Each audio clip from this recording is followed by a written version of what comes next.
UPSC medium for all India services Hindi channel में आपका स्वागत है।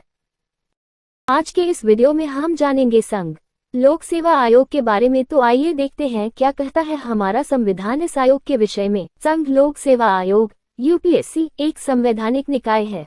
भारतीय संविधान में इससे संबंधित प्रावधान संविधान के भाग 14 में किए गए हैं।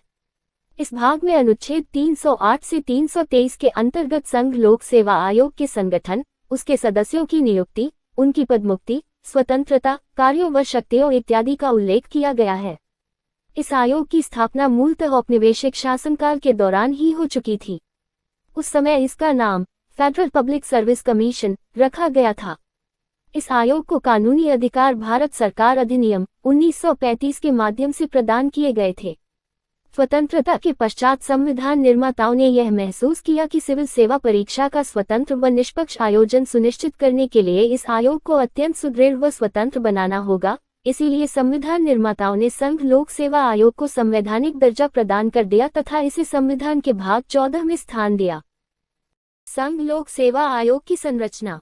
यदि इस आयोग की संरचना की बात करें तो इसमें एक अध्यक्ष व 10 सदस्य होते हैं, लेकिन संविधान में इसके सदस्यों की संख्या निश्चित नहीं की गई है, बल्कि इसके सदस्यों की संख्या के निर्धारण की शक्ति राष्ट्रपति में निहित की गई है। राष्ट्रपति ही इसके सदस्यों की संख्या का निर्धारण करते हैं। इसके साथ साथ राष्ट्रपति संघ लोक सेवा आयोग के अध्यक्ष व इसके सदस्यों की सेवा शर्तों का निर्धारण भी करते हैं। संघ लोक सेवा आयोग के कुल सदस्यों में से आधे सदस्य ऐसे व्यक्ति होते हैं जिन्हें भारत सरकार या राज्य सरकारों में कम से कम 10 वर्षों तक काम करने का अनुभव प्राप्त हो। अध्यक्ष व सदस्यों की पदावधि। संघ लोक सेवा आयोग के अध्यक्ष व सदस्य दोनों ही पद धारण करने से 6 वर्ष की अवधि तक या 65 वर्ष की आयु पूर्ण होने तक अपने पद पर रह सकते हैं। इसके अलावा यदि वे चाहें तो अपनी पदावधि पूर्ण होने से पूर्व भी राष्ट्रपति को संबोधित करते हुए त्यागपत्र दे सकते हैं। राष्ट्रपति संघ लोक सेवा आयोग के अध्यक्ष व सदस्यों को उनका कार्यकाल पूरा होने से पहले भी संविधान में बताई गई प्रक्रिया के माध्यम से हटा सकते हैं। राष्ट्रपति इस आयोग के अध्यक्ष या सदस्यों को निम्नलिखित परिस्थितियों में हटा सकता है। 1. यदि उन्हें दिवालिया घोषित कर दिया गया हो।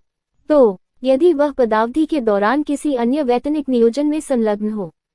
यदि राष्ट्रपति की समझ में वह मानसिक व शारीरिक अक्षमता के कारण अपने दायित्वों का निर्वहन करने में सक्षम न हो। इसके अलावा राष्ट्रपति संघ लोक सेवा आयोग के अध्यक्ष व सदस्यों को दुर्व्यवहार या कदाचार के आधार पर भी हटा सकते हैं, लेकिन दुर्व्यवहार या कदाचार से संबंधित मामलों की जांच उच्चतम न्यायालय को भेजनी अनिवार्य होती है और उच्चतम न्यायालय द्वारा उन्हें कदाचार या दुर्व्यवहार का दोषी पाए जाने के बाद ही राष्ट्रपति उन्हें पद से हटा सकते हैं। आयोग के अध्यक्ष व सदस्यों के कदाचार के संबंध में उच्चतम न्यायालय द्वारा भेजी गई जांच रिपोर्ट को मानने के लिए राष्ट्रपति सामान्यतः बाध्य होते हैं। संघ लोक सेवा आयोग के अध्यक्ष व सदस्यों को निम्नलिखित 2 आधारों पर दुर्व्यवहार या कदाचार का दोषी ठहराया जाता है। 1. यदि वह भारत सरकार या राज्य सरकार की ओर से जारी की गई किसी संविदा में हितधारक हो। 2. यदि वह किसी ऐसी संविदा या करार से होने वाले लाभ में भागीदार हो। संघ लोक सेवा आयोग के कार्य।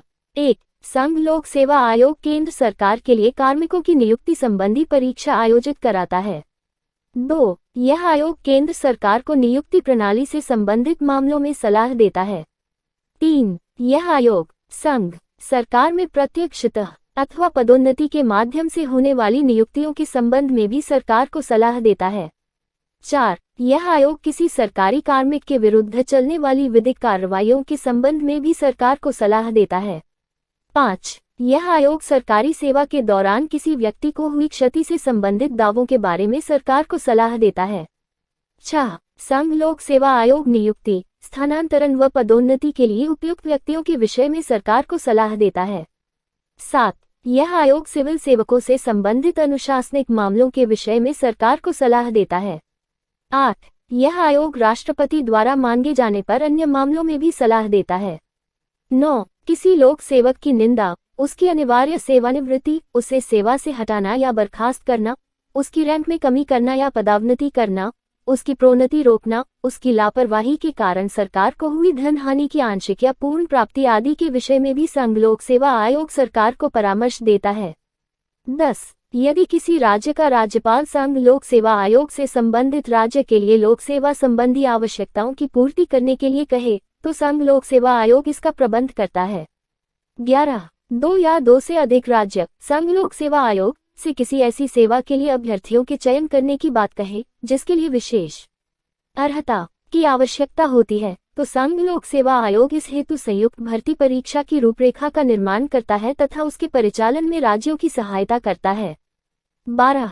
यह आयोग विभिन्न सिविल सेवकों की प्रतिनियुक्ति के विषय में केंद्र सरकार को सलाह देता है। 13. संघ लोक सेवा आयोग प्रतिवर्ष अपने कार्यों के लेखे जोखे संबंधी प्रतिवेदन राष्ट्रपति के समक्ष प्रस्तुत करता है। ध्यान देने योग्य है कि केंद्र सरकार द्वारा संघ लोक सेवा आयोग से मांगा गया परामर्श सिर्फ सलाहकारी प्रकृति का होता है।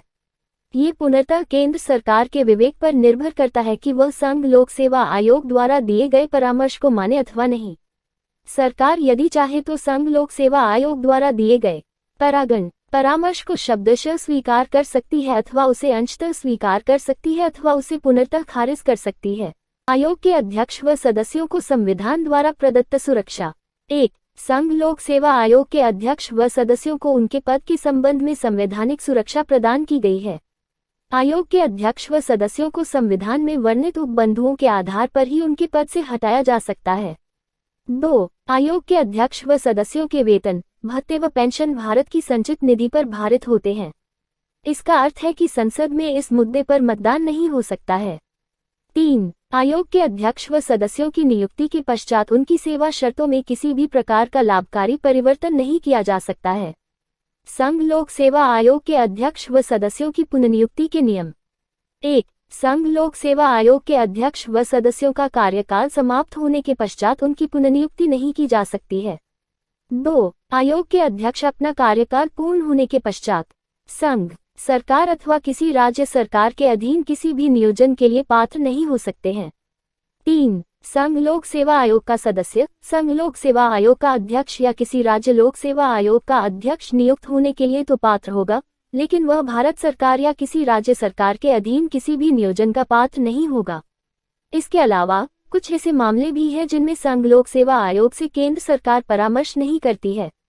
ये निम्नलिखित हैं। कुछ राजनयिक पदों से संबंधित मामले, न्यायाधिकरण या विभिन्न आयोगों की अध्यक्षता एवं सदस्यता संबंधी मामले, ग्रुप सी और ग्रुप डी कर्मचारियों से संबंधित मामले। ध्यान देने योग्य है कि केंद्र सरकार के सरकारी कर्मचारियों में लगभग 80% हिस्सा ग्रुप सी व ग्रुप डी के कर्मचारियों का ही है। निष्कर्ष। इस प्रकार उपरोक्त वर्णित आलेख में हमने संघ लोक सेवा आयोग से संबंधित विभिन्न आयामों को विस्तारपूर्वक समझा। इस वीडियो में आपको यूपीएससी एग्जाम के महत्वपूर्ण विषय पॉलिटी के एक टॉपिक यूपीएससी जो कि एक कॉन्स्टिट्यूशनल बॉडी है पर विस्तृत जानकारी दी गई। आशा करते हैं कि इससे आपको उस संस्था के विषय में पर्याप्त जानकारी प्राप्त होगी जिसके द्वारा आईएएस की परीक्षा आयोजित कराई जाती है। हम आशा करते हैं कि यह आलेख आईएएस की परीक्षा की तैयारी करने वाले अभ्यर्थियों की संघ लोक सेवा आयोग के विषय में समझ विकसित करेगा और इस संबंध में आईएएस परीक्षा प्रणाली के किसी भी चरण में पूछे जाने वाले प्रश्न को हल करने में भी सहायता प्रदान करेगा। आलेख के माध्यम से दी गई जानकारी पूर्ण रूप से विषय की किताबों में बताए गए तथ्यों पर आधारित है, लेकिन यदि वीडियो में फिर भी कोई त्रुटि समझ आए तो कमेंट करके जरूर बताएं। यूपीएससी एग्जाम के सिलेबस से जुड़े हर विषय की ऐसी ही और वीडियोस को देखने के लिए चैनल को सब्सक्राइब करें। Thank you for watching. Please like, share and subscribe.